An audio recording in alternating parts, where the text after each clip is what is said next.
ये मूवी की कहानी योजा प्राइम प्लैनेट से शुरू होती है, जहाँ प्रेडेटर नस्ल के लोग रहते हैं। इनके यहाँ एक सख्त कानून था, कमजोर प्रेडेटर को जीने का हक नहीं। कोई भी अपनी काबिलियत साबित ना कर सके तो उसके अपने ही लोग उसे मार देते हैं। इस कहानी का हीरो डेक है, जो अपने कबीले के राजा नजौर का बेटा था, लेकिन कमजोर होने की वजह से नजौर उसे अपना बेटा मानने से इनकार करता था। शर्मिंदगी में नजौर अपने दूसरे बेटे कवाए को डेक को खत्म करने का हुक्म देता है। कवाए डेक को ढूंढकर उस पर हमला करता है। दोनों के बीच काफी देर तक लड़ाई होती है, मगर कवाए ज्यादा ताकतवर था और वो इनविजिबल भी हो सकता था। ये पावर सिर्फ ताकतवर प्रेडेटर्स को मिलती थी। आखिरकार डेक हार जाता है, मगर कवाए उसे मारता नहीं, क्योंकि वो चाहता था कि डेक अपने पिता के सामने खुद को साबित करे। जब कवाए को यकीन हो जाता है कि डेक तैयार है, तो वो उसे अपनी स्पेसशिप पर ले जाता है, जहाँ खतरनाक हथियार थे। वो डेक को बताता है, तुम्हें जेना प्लैनेट पर जाना होगा और कलिस्क नाम के मॉन्स्टर का गला काट कर उसका सर लाना होगा। कलिस्क कोई आम दुश्मन नहीं था, आज तक कोई भी उसे मार नहीं पाया, यहाँ तक कि खुद राजा नजौर भी उससे डरता था। कवाए कहता है कि अगर डेक ये कर ले तो पूरा कबीला उसके सामने सर झुकाएगा और नजौर उसकी सजा माफ कर देगा। डेक ये बात सुनकर तैयार हो जाता है। तभी अचानक नजौर वहाँ आ जाता है। डेक को जिंदा देखकर वो कवाए पर बहुत भड़कता है। कवाए कहता है कि डेक को एक और मौका मिलना चाहिए, लेकिन नजौर साफ मना कर देता है और कवाए को हुक्म देता है कि वो डेक का गला काटे। कवाए आगे तो बढ़ता है, मगर डेक को नहीं मारता, उल्टा उसे आजाद करके स्पेसशिप में भेजता है और दरवाजा बंद कर लेता है। ये देखकर नजौर आग बबूला हो जाता है और कवाए को बेरहमी से मारने लगता है। इसी दौरान कवाए का एक हाथ भी कट जाता है। डेक सब देख रहा था और अंदर से टूट रहा था। कवाए के पास दो रास्ते थे, या लड़ाई करे या शिप लॉन्च करे। उसने डेक को बचाना चूज किया और बटन दबा दिया, लेकिन नजौर ने उसी वक्त कवाए का गला काट दिया और वो वहीं शहीद हो गया। लंबे सफर के बाद डेक आखिरकार जेना प्लैनेट पर पहुंचता है, मगर लैंड करने से पहले ही उसकी शिप बुरी तरह डैमेज हो जाती है। क्रैश लैंडिंग से बचने के लिए वो सीट इजेक्ट करता है और किसी तरह प्लैनेट पर उतरता है। वो अभी कलिस्क का शिकार करने की तैयारी कर रहा था कि पीछे से एक मांसाहारी पेड़ अपनी बेलों से उसके हथियार ले लेता है और उसे दबाकर मारने लगता है। डेक अपनी तलवार से उन बेलों को काटता है, मगर तादाद ज्यादा होने की वजह से भागना पड़ता है। जख्मी हाल में वो नदी किनारे जाता है और वहाँ छोटे छोटे कीड़े देखता है, जो हाथ लगाने पर ब्लास्ट हो जाते हैं। वो समझ जाता है कि ये प्लैनेट बहुत खतरनाक जगह है। आगे बढ़ने पर उसे कांटों वाले पौधे दिखते हैं, जो जहरीले थे और जरा सी हलचल पर फूल जाते थे। इनसे बचते हुए वो चल रहा था कि उसे झाड़ियों में जकड़ा हुआ एक लड़की दिखती है, जो मदद मांग रही थी। डेक उस पर ज्यादा तवज्जो नहीं देता, मगर उसी वक्त आसमान से एक ड्रैगन आता है और पत्थर फेंककर उन पौधों को फोड़ देता है और जहरीले कांटे चारों तरफ बिखर जाते हैं। लड़की बताती है कि ये ड्रैगन की चाल है, वो इंसानों को बेहोश करके खाता है। एक पत्थर डेक को भी लग जाता है और धीरे धीरे बेहोशी छाने लगती है। आखिरी वक्त में लड़की कहती है, मुझे एक हथियार दो, मैं तुम्हें बचाती हूँ। बेहोश होते होते डेक अपना वेपन उसकी तरफ फेंकता है और वो लड़की ड्रैगन को मार गिराती है। होश आने पर डेक हैरान हो जाता है। उस लड़की का आधा जिस्म टूटा हुआ था। वो अपना तारुफ थिया के नाम से कराती है और बताती है कि वो इंसान नहीं, बल्कि वेलैंड वाइटोनी कॉर्पोरेशन की बनाई हुई एंड्रॉइड है। कंपनी ने उसे और उसकी बहन टेसा को एक रोबोट टीम के साथ इस प्लैनेट पर रिसर्च के लिए भेजा था। ये हालत कलिस्क की वजह से हुई थी, जब कुछ दिन पहले कलिस्क से उनका आमना सामना हुआ और थिया की आधी बॉडी टूट गई। थिया डेक को कहती है कि मुझे पता है तुम कलिस्क का शिकार करने आए हो। तुमसे पहले भी कई प्रेडेटर्स आए, सब मारे गए। मैं तुम्हें कलिस्क तक पहुंचा सकती हूँ, लेकिन बदले में मुझे मेरे कैंप तक पहुंचाना होगा, जहां मेरी बॉडी का बाकी हिस्सा रखा है। डेक पहले मना करता है, मगर ये प्लैनेट उसके लिए बिल्कुल नया था, इसीलिए मजबूरन वो मान जाता है। वो थिया को बेलों से अपनी पीठ पर बांधकर आगे बढ़ता है। रास्ते में थिया उसे इस प्लैनेट और कलिस्क के बारे में बताती रहती है।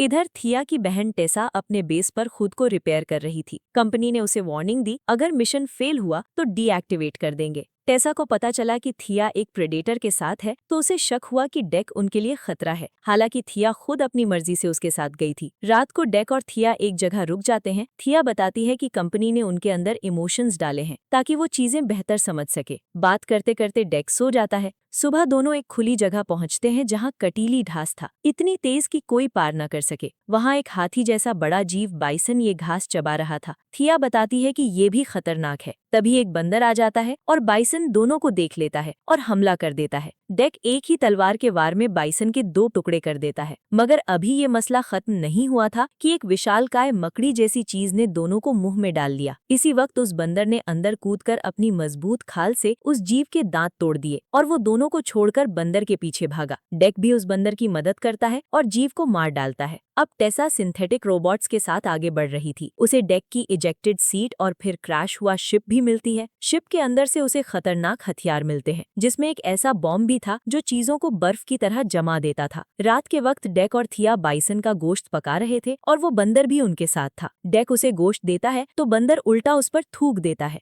गुस्से में आया डेक थोड़ा इमोशनल होकर कहता है, किसी को दोस्त नहीं बनाना चाहता। मेरा दोस्त तो मेरा भाई था जिसे फादर ने मार दिया। उसके बलिदान को जाया नहीं जाने दूंगा। रात को सोते वक्त वो बंदर डेक की नकाली करता है। थिया हंस देती है और उस बंदर का नाम बड रख देती है। सुबह डेक उसे वहीं छोड़कर थिया के साथ आगे बढ़ जाता है। काफी चलते चलते दोनों थिया के कैंप तक पहुंच जाते हैं, वही जगह जहां कलिस्क ने हमला किया था। वहां थिया के टूटे हुए पैर मिलते हैं। लैब में जाकर थिया उन्हें एक्टिवेट करती है और धीरे धीरे अपनी बॉडी से जोड़ती है। फिर वो डेक को सच बताती है, मैंने झूठ बोला था, हम रिसर्च के लिए नहीं, कलिस्क को पकड़ने आए थे। 2 साल की कोशिश के बाद भी वो काबू में नहीं आया। थिया कहती है कि डेक को अब यहाँ से चले जाना चाहिए क्योंकि टेसा को उसके यहाँ होने का पता चल गया है। लेकिन डेक मना करता है, कलिस्क को माए बिना नहीं जाऊंगा। गुस्से में डेक लैब से बाहर आता है और गैसोलीन में धमाका करके कलिस्क को बुलाता है। कलिस्क सच में आ पहुंचता है और डेक पर हमला करता है। दोनों के बीच जोरदार लड़ाई होती है। डेक कलिस्क की पूंछ काटता है मगर वो खुद ब खुद जुड़ जाती है। फिर डेक उसकी पूंछ एक चेम्बर में फंसाता है और गला काटता है, लेकिन कटा हुआ सर भी वापस जुड़ जाता है।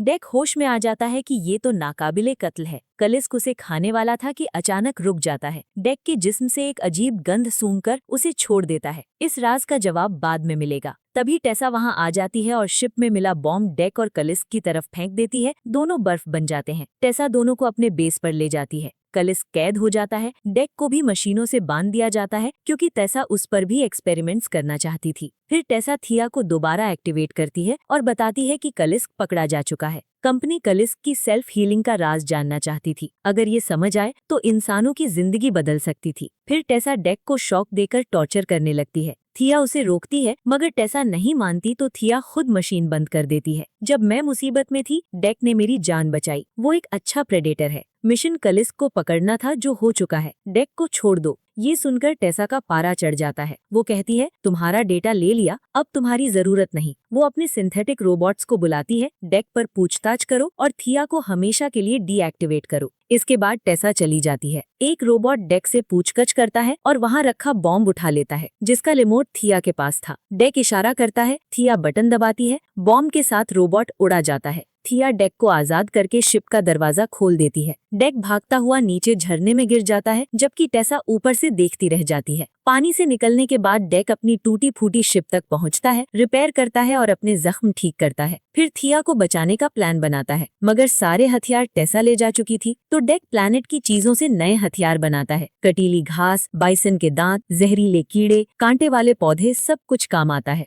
लैब की तरफ बढ़ते हुए डेक देखता है कि बुड कैलिस्क के पैरों के निशानों के पास उदास बैठा है। उसी वक्त दिमाग में बत्ती जलती है। जिसे वो बंदर समझते थे वो कैलिस्क का बच्चा था। इसीलिए रात बुड डेक के साथ था और उसकी गंध डेक पर लग गई और यही वजह थी कि कैलिस्क ने डेक को नहीं खाया। डेक भी बुड पर थूक देता है और उसे अपना दोस्त बना लेता है। फिर डेक लैब में जाता है और थिया के पैर एक्टिवेट करता है। वो पैर खुद थिया की लोकेशन की तरफ चलते हैं। डेक और बुड उन पैरों का पीछा करते हैं और एनिमी बेस पर पहुंच जाते हैं। अंदर दाखिल होते ही डेक सिंथेटिक रोबोट्स पर टूट पड़ता है। नए हथियारों से एक एक करके सबको खत्म करता है और बुड भी अपनी माँ की तरह बहुत ताकतवर निकलता है। थिया के पैर उस तक पहुँचते हैं मगर 2 रोबोट्स उन्हें देख लेते हैं। थिया बड़ी चालाकी से उन्हें बातों में उलझा लेती है। एक रोबोट को शक होने लगता है कि कुछ गड़बड़ है मगर थिया उससे पहले ही उसे खत्म कर देती है और अपने पैर जोड़ लेती है। उसी वक्त डेक भी वहां पहुंच जाता है। जब थिया को पता चलता है कि डेक सिर्फ उसे बचाने आया था तो वो अंदर से बहुत खुश हो जाती है।